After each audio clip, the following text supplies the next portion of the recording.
يا لا لا لا يا لا لا لا يا لا لا يا لا لا لا يا لا يا لا. Bila sebut ulama ni dia tidak ada suatu interest hidup ataupun benefit hidup. Kalau katalah ulama buat motivasi apa pun, dia tidak ada apa-apa kepentingan dia, melainkan dia, kata Imam Ghazali, dia akan bagi tahu pada orang ramai, dan itu tanda kata dia ulama akhirat. Dia akan bagi tahu pada orang ramai, dan kita tengok dengan dia tak ambil faedah apa pun.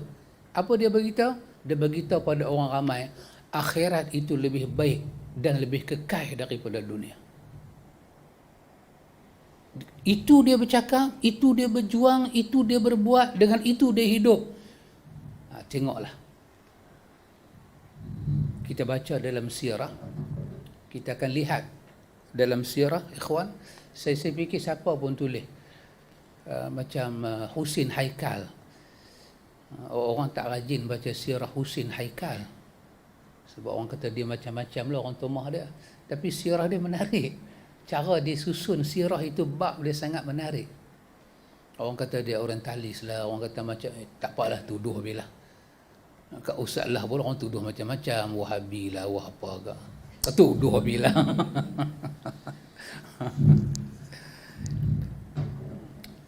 Satu benda yang dahsyat dalam sirah ini, ikhwan. Perjalanan kekasih Allah.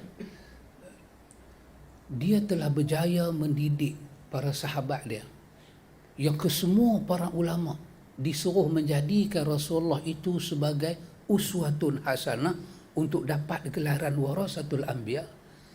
Rasulullah telah berjaya mendidik masyarakat Madinah generasi awal kepada makna apa? Yang awal Allah sebut awal daripada ayat wabil akhirati hum yuqinun.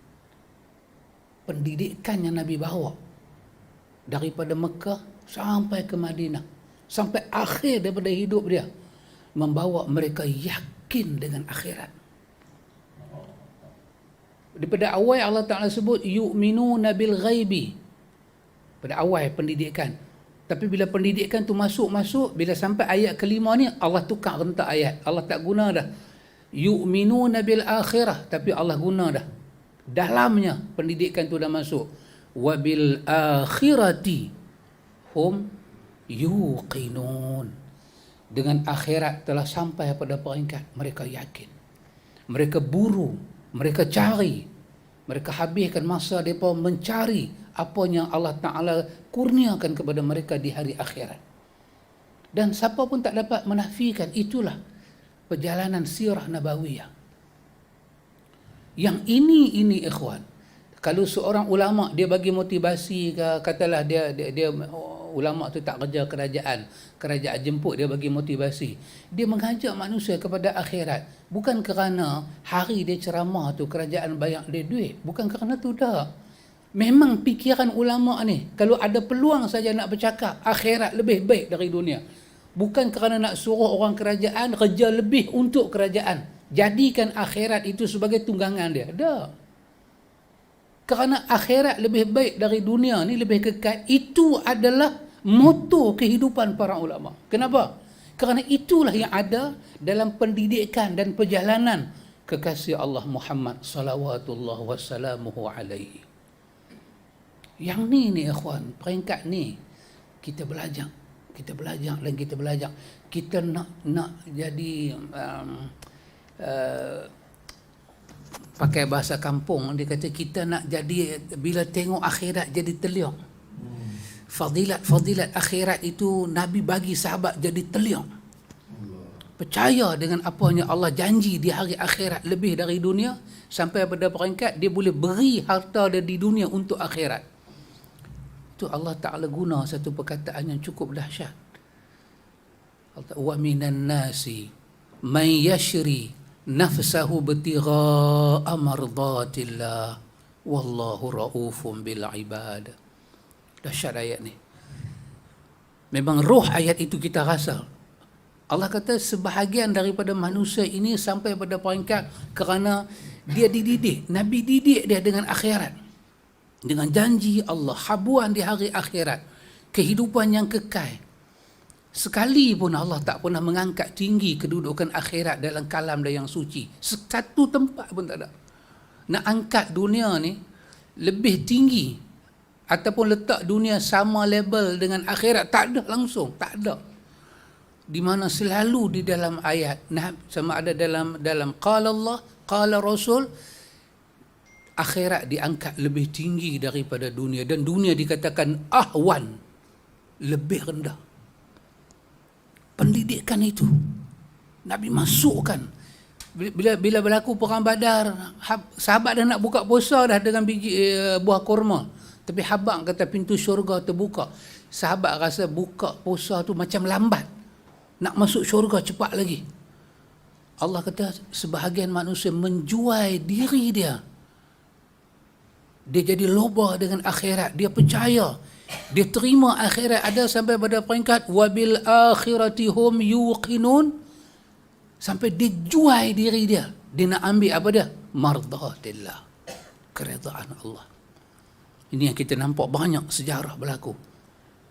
Ada orang hijrah dengan Nabi, orang sekat dia tengah jalan, orang kata kalau hang nak hijrah boleh, kami boleh bagi hang hijrah dengan aman, tapi dengan syarat sekupang pun hang tak boleh bawa daripada harta Mekah. Sekupang pun hang tak boleh bawa. Dan dia masa tu ada pilihan. Kalau dah sampai terancam nyawa ke, terancam harta ke, dia boleh tangguh saya hijrah dia. Tapi tak. Kenapa? Peringkat tarbiyah itu, wabil akhirati hum yuqinun, itu dah masuk dalam hati. Masuk dalam, dia pegang dah jantung orang. Sampai peringkat dia sanggup jual diri dia. Dia beli apa? Dia beli mardatillah. Tu Allah membeli harta orang beriman, nyawa orang beriman, dan Allah bayar dengan apa? Allah tukar, Allah beli, Allah bagi syurga. Yang ni ikhwan, inilah hakikat daripada kita duk belajar sunnah nak dapat hak ni. Kita nak sayang dengan sunnah Nabi sampai peringkat kita nak semayang macam Nabi. Semayang macam Nabi tu dah pergi satu tahap apa dia, nak tunjuk sayang dah. Kita dah tak boleh simpan dah sayang. Kita sayang sangat dengan akhirat. Kita tak akan tinggal akhirat semata-mata kerana dunia. Bahkan dunia kita boleh lempak bila-bila masa untuk akhirat. Itu dikatakan hakikat daripada makna sunnah itu datang. Dia nak tazkiyah jiwa kita sampai peringkat tu. Sampai satu hari dalam ini cerita dalam surah Al-Ahzab. Nabi panggil semua isteri dia. Nabi kata sepatah kepada isteri dia. Ada Khadijah, ada Aisyah, ada isteri-isterinya lain. Nabi kata sepatah. Nabi kata, kalau Allah memberi pilihan kepada hampa semua, memilih sama ada menjadi isteri Rasulullah tapi hidup macam ni, ataupun Allah memberi kepada hampa, Allah membuka kepada hampa daripada khazanah harta benda, hampa senang, hampa lenang, hampa boleh jadi kaya, tapi ketika itu hampa bukan isteri Rasulullah, yang manakah lebih hampa pilih? Oh dahsyat Allah. Sampai peringkat tu Nabi didik keluarga dia, didik sampai peringkat tu.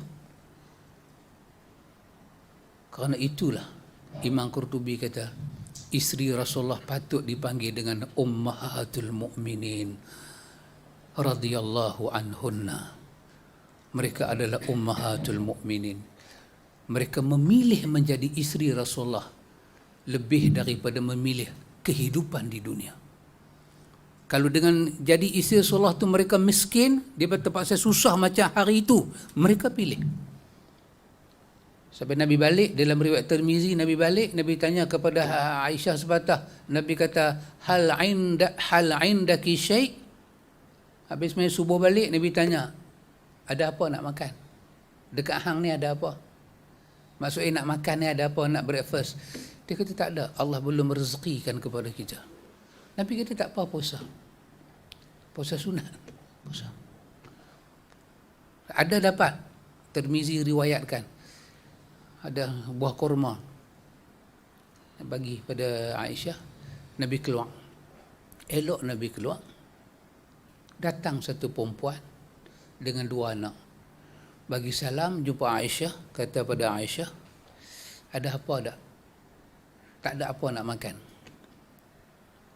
Ya Aisyah masuk dalam rumah, ada kurma. Ada kurma. Dia kata kalau dia bagi, saat ni Rasulullah balik nak makan apa? Tapi dia teringat Rasulullah selalu ajak bila orang minta bagi. Orang perlu pertolongan, tolong. Dia bagi.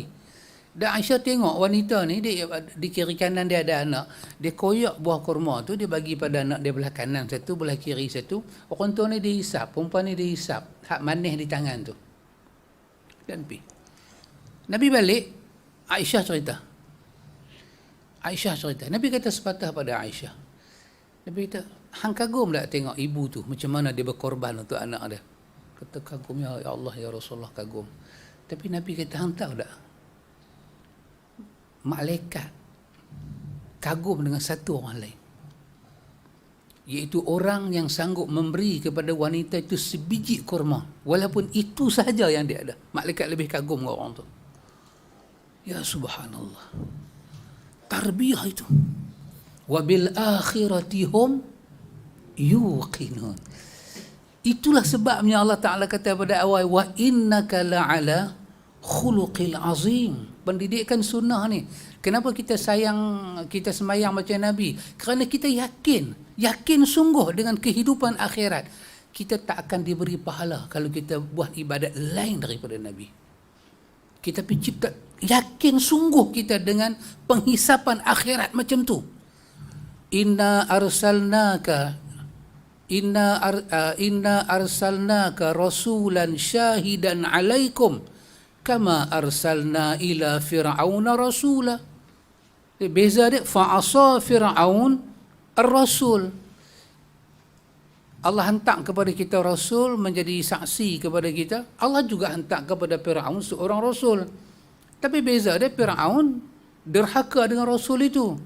Maka Allah mengambil tindakan kepada Fir'aun kerana dia maksiat dengan rasul. Dan Nabi sebut tentang orang yang abah, orang yang enggan masuk syurga. Kata, adakah orang tak mau masuk syurga? Nabi kata ada. Nabi kata, man ata'ani dakhala jannah wa man asani faqad aba. Dah hadis ni pun saya tak payah terjemah, antum semua dah. Jadi